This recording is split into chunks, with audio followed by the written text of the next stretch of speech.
Hello, welcome back to another Overtake video. This time I'd like to have an open discussion. This is going to be a bit different. It's not going to be, much by the way of production. I just want to talk and have a discussion about, the future of cars from here. It's on the back of the fact that we've had this announcement from the government that they brought forward the ban of, the sale of petrol and diesel powered vehicles from 2040 to 2030. So we've only got 9 years left of new vehicles being sold with these types of engines, and what does that mean for us? Now it says new vehicles, so we can assume hopefully that second-hand sales will continue and people will still be allowed to sell second-hand vehicles, because if they ban the sale of those, goodness me. But yeah, so presumably we can still drive around in old cars. You couldn't say to someone, the car I sold you, 6 months ago is now, that's it. So yeah, so you can still drive the old stuff, but for me, my immediate concern is not necessarily the loss of the development of, traditional engines, so to speak. It's more the fact that where does this lead? And will the conversation turn to, the use of combustion engine cars in general, and getting them off the road as well, because a car like this sits at home, and I do less than 1,000 miles a year in it. It's purely a piece of enjoyment. It's not used to get around. For me, mileage plays an important part. A car can't produce any CO2 if it's not being driven. I wouldn't advocate driving, vehicles such as this daily on a 15,000 miles a year usage sort of thing, but as a piece of enjoyment, I just hope the conversation doesn't turn that way. Really, we need to stop people driving in a significant manner. Commuting with COVID, we've seen a shift to staying at home, working from home, and that must make a massive difference. A lot less mileage if you're not using your car to drive to and from work, commuting. And that's got to be something that can be embraced and can stay, if we really are serious about the environment. Use of cars in general can fall, just the same as air travel. If we cut that back a bit, which we have done with COVID, once again with travel restrictions, it's automatically forced it. That must make a massive difference to the sort of CO2 produced in the world. But there's also all sorts of other industries like textiles, the amount of clothes we buy and use, because invariably it's fast fashion. We build and you own something for a year and next year you buy something new to replace it, and it's not like the olden days where a piece of clothes everyone sort of wore something similar and it lasted forever. So I think that as a society, as a species, we kind of need to look at the way we consume goods as a whole, and I just feel a little bit picked on. I agree, it's so obvious to pick on cars because CO2 flies out of the exhaust every time you use them. So yeah, I'm not against electrification. I just worry that people will get, the conversation will turn and become a bit more nasty towards people who are car enthusiasts, like owning your old vintage Ferrari or even an old 205 like this is in some way makes you a bad person, when really you've kept this car going for over 30 years now, and during that lifetime there could have been 5 or 6 other cars manufactured and gone through all that whole process, crushed and built and crushed and built, whereas this car's just kept going. And so it was a complete carbon footprint and doing very low mileage. Surely it's reasonably okay, for the environment, even if it is, an old car. If it's not being used, it's not doing any harm. So I don't know how you feel. Sound off in the comment section. Cars are an emotional subject for many of us, and the engine does play an important part for a lot of the old stuff for me. There's lots of cars that I would buy purely for their engine. An obvious example, for instance, would be like an E46 M3, whereby, that straight six, that M-Power 3.2 litre straight six with, the revs to 8 and a bit thousand RPM is such a key component to the drive of that car, that if it just had another engine that was 340 horsepower, a turbo diesel, for instance, it just wouldn't have the same appeal.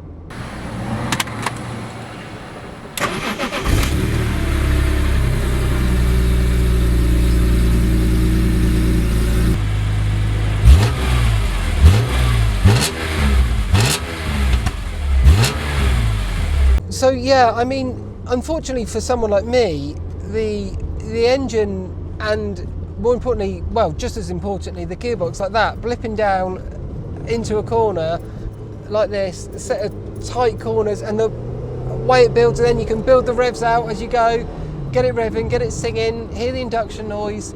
That's all just such a part of it. But I mean, this car was designed, you know, with an engine, so of course an engine is a main part of its character. But on that note, you know, as I say, the engine and the gearbox are a big component to what makes a car enthusiastic, you know, to drive for me. But at the same time, you know, steering feel plays a massive part, colossal in fact. And, you know, I welcome the challenge for a manufacturer to say, well, they've got to be electric powered. Let's make electric powers, you know, fun. At the moment, any sort of fun electric car seems to be blindingly quick. It seems to be, well, let's make it 1,000 horsepower, let's make it 2,000 horsepower, let's make it 0 to 60 in 2 seconds flat and things like that. And for me, you know, it's a bit pointless on the road. Yeah, it makes something a bit more tactile, a bit more light. It's not so concerned with big mileage because it's something you're going to use to run around in, and that would be really quite interesting. The Honda E looked interesting, but it's a massive car. If you ever see one, they are huge. You know, I actually had my 205 quite parked in the same car park as one. I could not believe the size of it. There's a belief with manufacturers and their market research, I'm sure, that shows that the type of people to buy electric cars today are very interested in the futuristic side of things. So they want like touch screens and you know, as little interaction with the vehicle as possible. It's more about the experience. But not the driving experience, the experience of being in this futuristic, you know, environment. And I'd like someone to build something that was tactile, had little buttons and switches the same, you know, that have an emotional connection to someone who enjoys driving. You know, steering that's really light and precise. Well, no, actually, we get that. We get light and precise. Steering that's really feelsome. That's the point. You know, it's the fact that you can come around a corner like this and you can feel the load, weight up round there, and okay, I'm going to miss those revs, but I think you could make something that really good fun, and that would be quite a good challenge. Yeah, I think that you could still make something really good fun, and I'd love to see something like that. Maybe we will get something along those lines, who knows, but as long as we can run the old stuff and we're not hampered for it. The thing that concerns me is when the government see the loss in fuel duty and the loss in road tax, you know, will they do a black box on every car and, you know, price per mile? Because that really hampers, you know, the freedom of the motor car, the freedom of the fact that you can get in and drive it where you like without inhibition, and the freedom that possesses is the thing that I probably like most about cars. Even if I don't, you know, the fact that my car's sat there, I know that I could theoretically take it on a drive, you know, through to the Welsh mountains or wherever else, fills me with a joy. Even if I don't logistically have the ability to do so at the moment, you know, the fact that, you know, the freedom that it provides, the sense of that is what's so wonderful about the car to me, you know. Way more so than, you know, public transport can ever do. The fact that I can just get in it myself and I can just go somewhere and visit somewhere, take my children with me, take my family with me, or just go out on a Sunday morning for a little blast around, and that freedom is something it would be very sad to lose if we move to, because it's where all these things lead to the whole time. So a black box, originally price per mile, then it's the fact that it can start to track you, and then will we see some form of autonomy with our vehicles? You know, governing speed. I mean, I don't speed anyway. This car never needs to. It's, you know, reasonably slow, but it's about the enjoyment and the fun that it provides, not the numbers that are on the dial. So it's interesting times, but it is potentially worrying times. At the moment, no need to be completely panicked. We can still currently drive the old stuff, but I am concerned about where this ends up. So what do you think? You know, are you on board with electric? I know there's lots of people who, you know, loving their Teslas and what have you, and they're so fast and they're so cheap to run. So I'm sure the prices will go up to run these things as more strain comes on, you know, electric grids to produce the power. I mean, where's the power coming from? But you know, if every car today was electric, there's going to be a huge change in the demand on the grid. What if you live in a flat somewhere? You know, how are you going to charge it at home? I don't know. You know, you're not. You know, you can't. There'll be charging stations, and then how much are you paying for a charging station? I mean, some of these charging stations can cost you like 40 something quid to fill up a, you know, large capacity car. So it's not always cheaper. It, you know, invariably is a lot cheaper, but not always. And the point is, if you live in a flat or whatever, and you're restricted to these charging facilities, infrastructure, you know, how much they charge for that, who's making the money, and what's powering it? There's so many questions raised and so few answers known. And I suppose they can't be known until it's been developed and got there. But I just hope that we as petrolheads and enthusiasts aren't demonised. I hope that we are able to keep hold of these types of things for history. I mean, I like the idea of keeping, you know, a car like this forever as a history piece. Be able to, if I ever live that long, be able to show my grandchildren and let them have a go around in the old motor car. You know, this is a motor car, and a bit like, you know, we go out to see a steam train today, or you might go and see horse racing, or ride a horse. You know, these are experiences, and hopefully that can be preserved. Oh, one more thing. What about manufacturers of recreations, such as like, you know, GTO with their recent 250 recreation, and even some of the main manufacturers like Jaguar who made that E-Type Speedster again, and there's a few old Astons that have been recreated. You know, obviously using the old building techniques and things. Will they be allowed as specialist one-off vehicles? You could do like single vehicle approvals. Will that be something that is allowed to continue? If so, we can see the rise of billionaires investing in custom one-off pieces, ever more so. But I don't know if it will be allowed, or will used car values go up because people are interested in holding on to some of this enjoyment, and you know that you can't buy it from 2030 onwards, or will they go down from the fear that, you know, they might one day be banned entirely? What do you think? So yeah, the sun's come out now, but I just wanted to add that I'm very aware that I might sound like a bitter, you know, the bitter ramblings of a rose-tinted glasses wearing, always stuck in the past kind of guy. No, I'm not saying that at all. I'm not saying that we need to stick around driving these old things, so to speak. You know, we've got to move towards and move away from our dependence on fossil fuels, you know, with certainty. We've got to clean up the environment.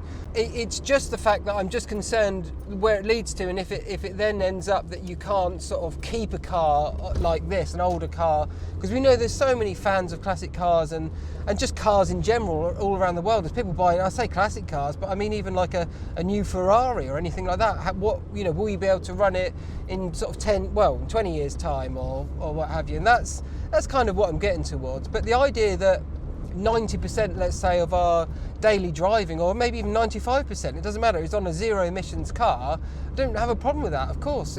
You know, and in fact, when there's big change, and changing to, you know, completely away from the combustion engine allows massive packaging differences with car design, and maybe we'll see some new solutions that will be really exciting. So, you know, I don't want to sound like I'm just, as I say, some old-fashioned, stuck-in-his-ways type of person, because that's not the case at all. I'm just airing concerns as a, you know, die-hard petrol head as well. So as the rain sets in on this video, we'll probably call it there. I'll just enjoy the 205 a little bit, and give it a heel and toe, and oh, she's so much fun.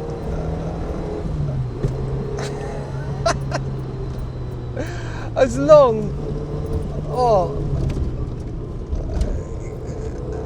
long as you can still do this. I mean, it's nothing.